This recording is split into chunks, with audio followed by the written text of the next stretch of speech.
A big round of applause for Ryan Mason. How's everybody doing? Make some noise. Make some noise for yourself. A little bit about myself. I have 2 kids. I have a good one and I have a fat one. The fat one is in the 100th percentile for weight. He's in the 100th percentile for weight. He is in the 50th percentile for height. Okay? So if you're trying to picture what he looks like, he's a rectangle. Okay? I love my fat son actually more than I love my other son, and they can't watch TV, which is great. Because here's what it's like having a fat kid. Every once in a while, he just comes up to you and hands you half a beef stick, okay? It's like having a college buddy, all right? It's okay. It's all right. I am a dad. Any other dads here? Clap if you're a dad. If you had kids? One guy. Good for you, guys. Good for you, man. It's tough, right? It's tough, right? Not enough credit given to you and me specifically. Here's what it's like when you have kids. You don't sleep as much, okay? I sleep at night next to a woman who talks in her sleep. That's true. She talks in her sleep. She also screams in her sleep from time to time. She suffers from night terrors. That's true. And she sleeps with a cat right above her head that licks its asshole so hard it sounds like it's trying to salvage burnt toast. Okay?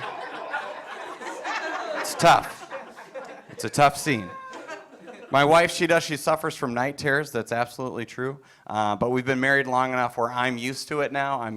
Which is okay for me. I can remember a time where she got rigid as a board and she just went, "Gross!" and went right back to sleep. I was like, I am not going to mess with that, okay?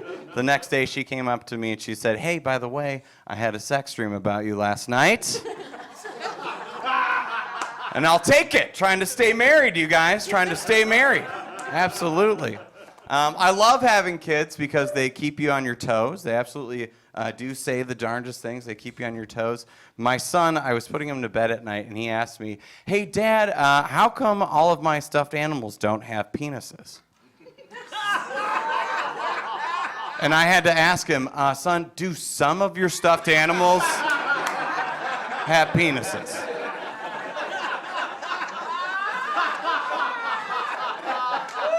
Because for me, that's an all or nothing, okay? Like, honey, get the sewing machine out. Let's make this a special Easter. They do ask you crazy questions, my kids do. My son, during the holiday season, he said, "How did Santa Claus get his special Santa Claus powers?" And I was driving, so I couldn't Google it, so I just said the first thing that came to my mind. I was like, okay, Santa was walking around Winter Wonderland style, as you do, and he came across a little potion on the ground, a little candy cane-looking potion. He picked that potion up, he drank it, and Santa Claus powers right there. Pretty good, right? That's pretty good, right? My wife looked at me, and she said, "Your son is going to drink poison." And I said, "I hope he tries it out on the cat first, okay?" Trying to get my 40 winks. My son said his first swear word. Which was pretty interesting. Any guesses as to what it was? Shit. It was shit. Yeah, give it up for this shithead right here. Yeah, you got it. It was shit. And I was excited. Because my wife is from Chicago, I'm from Wisconsin, I knew that's one of her favorite words, right? So I could blame her for this, and I could lord that over her for at least a couple of weeks. The next day when my son was potty training, he pushed me aside and he said, "Hey, look out, big penis coming through." Which is also her side of the family, so it's tragic. That is tragic. It's hard to be a dad in these times. It is hard because there are things that you're not ready for. My son was watching the news with me, and there was a news story about a police officer that had done something that wasn't very nice, killed a guy. And my son, plug your ears, okay, guys? And my son asked me about this, and I was like, oh, good, great, now I get to explain this. Because I just want to use the same things that my parents told me when I was growing up, Like cops catch the bad guys, bakers bake the bread, and firefighters sleep with people's wives during the day. You know what I mean? Exactly. But my wife was like, no, you got to explain it to him and kind of tell him what's going on. So we did. We had a conversation with him. We said, you know, if you're in trouble, a police officer is always there. You can ask for help. But my wife is very progressive. She was like, but if they ask you for anything, you need to say, I want to talk to my lawyer. My son looked at me very confusedly, and he shook his head, and I was like, this is going great. I'm doing a good job as a parent. And I think that it worked out because my son, we were at the supermarket, and he was an aisle behind us, and he felt lost, and he got scared. But we knew where he was because we could hear him saying, I need a lawyer! So we could still get it.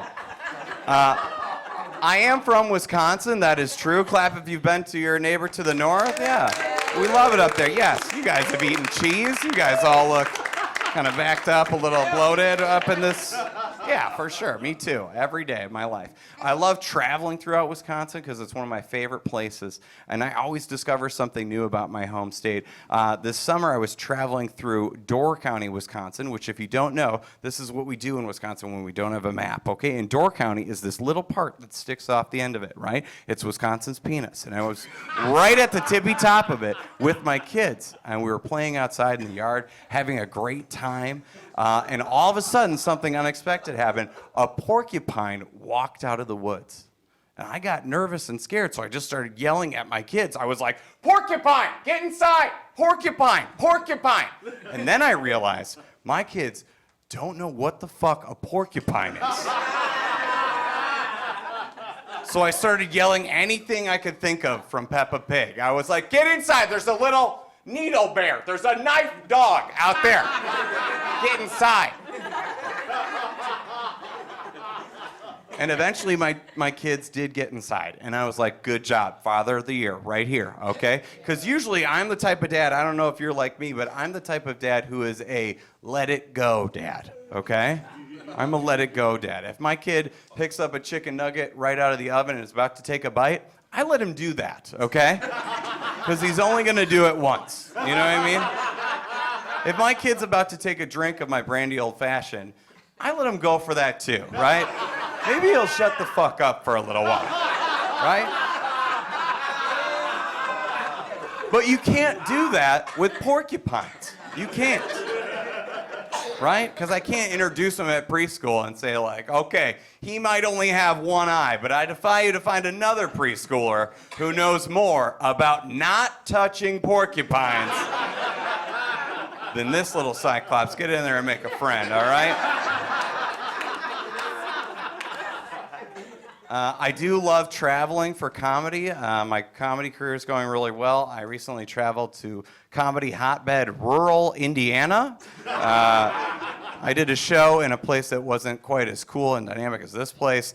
And I got there, and the producer said, we only have 2 rules for this show: no politics and no cursing. And I said, no problem. But on the inside, I was thinking, oh shit. These people might kill me. So I did some research about the town that I was performing in, and it turns out that the next town up the road was actually famous because their mayor is a dog. And I knew as a comedian I have to talk about that, but technically it's politics. Okay, so now I'm going to do the joke that I did for these people in rural Indiana, all right? I'm going to get into character by pretending you fine folks are a lot stupider, okay? Oh my gosh, it's so good to be here in rural Indiana, you guys. Give it up for yourselves, make a little noise. Yeah, I don't know if you guys have heard about this town up the road. They're kind of silly. It turns out that their mayor is a dog. But I guess it's okay because he won the popular vote. Which is surprising because his wife's a bitch. And now I never have to go back to rural Indiana, you guys. Yeah, not too bad. I talked a little bit about my kids earlier, who I love more than anything on earth. And it's hard, though, for me because they don't have a great way of showing affection to one another. Sometimes they struggle with that. I'll give you an example. My younger son was trying to give his older brother a hug from behind, sort of a weird, like, side behind hug. And my oldest son, he did not like that, okay? So he did something kind of strange. He pushed him away, he grabbed him by the penis, and he screamed in his face. He was just like, ah! And then my youngest son, he also started screaming out of fear and pain. He was like, ah! And then I started screaming because I was witnessing something almost primal in nature. And I was like, oh my God! And suffice it to say that that was one of the more memorable moments for the other people in Target that day. Thank you guys so much. I'm Ryan Mason. Give it up one more time.